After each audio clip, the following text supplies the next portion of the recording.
प्राचीन भारत में एक छोटा सा गांव था जहां एक साधु बाबा निवास करते थे।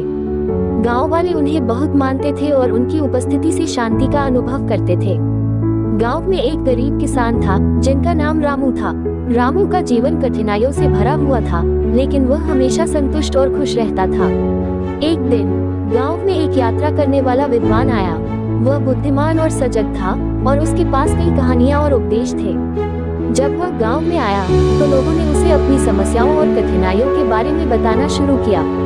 उसकी सुनने के बाद विद्वान ने कहा कि वह एक कहानी सुनाएगा जो उन्हें समझने में मदद करेगी। विद्वान ने कहानी शुरू की। बहुत समय पहले की बात है। एक नगर में एक धनी व्यापारी निवास करता था। व्यापारी के पास धन और संपत्ति की कोई कमी नहीं थी, लेकिन वह हमेशा बेचैन रहता था। उसकी खुशी की कोई सीमा नहीं थी, क्योंकि उसे हमेशा और अधिक धन की लालसा रहती थी। एक दिन व्यापारी ने अपने मंत्री से कहा कि वह उसे एक ऐसा जादुई मंत्र सिखा दे जिससे वह हमेशा खुश रह सके। मंत्री ने व्यापारी को एक गांव की ओर भेजा जहां एक संत रहते थे। संत के पास जाने पर व्यापारी ने उनसे अपनी समस्या बताई और खुश रहने के लिए किसी उपाय की खोज की। संत ने व्यापारी को एक साधारण सा वस्त्र दिया और कहा, ये वस्त्र तुम्हें खुश रखेगा, लेकिन इसे पहनने से पहले तुम्हें ये सुनिश्चित करना होगा कि तुम्हारे पास कोई शिकायत न हो। व्यापारी ने वस्त्र को लिया और उसे पहनने की कोशिश की, लेकिन उसकी एक समस्या थी, वह कभी भी संतुष्ट नहीं हो सकता था। उसने वस्त्र को कई बार पहनने की कोशिश की, लेकिन उसे हमेशा कुछ न कुछ कमी महसूस होती थी। अंततः उसने संत से कहा कि वह वस्त्र उसे संतुष्ट नहीं कर पा रहा है। संत ने व्यापारी को समझाया, ये वस्त्र तुम्हारी समस्या का समाधान नहीं कर सकता, क्योंकि तुम्हारी संतोष की कमी तुम्हारे मन में है। संतोष मन की अवस्था है जो तुम्हारी इच्छा और लालसा से प्रभावित होती है। व्यापारी ने समझ लिया कि उसकी असंतोष की भावना उसके भीतर से आ रही थी, न कि बाहरी वस्त्र या धन से। उसने अपनी लालसा को छोड़ने और संतोष की दिशा में चलने का निर्णय लिया।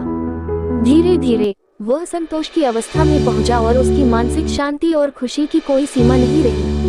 कहानी समाप्त होने के बाद विद्वान ने गांव वालों को समझाया कि जैसे व्यापारी को अपनी खुशियों की खोज में बाहर की वस्त्रों की आवश्यकता नहीं थी, वैसे ही हर व्यक्ति के भीतर ही संतोष की चाबी होती है।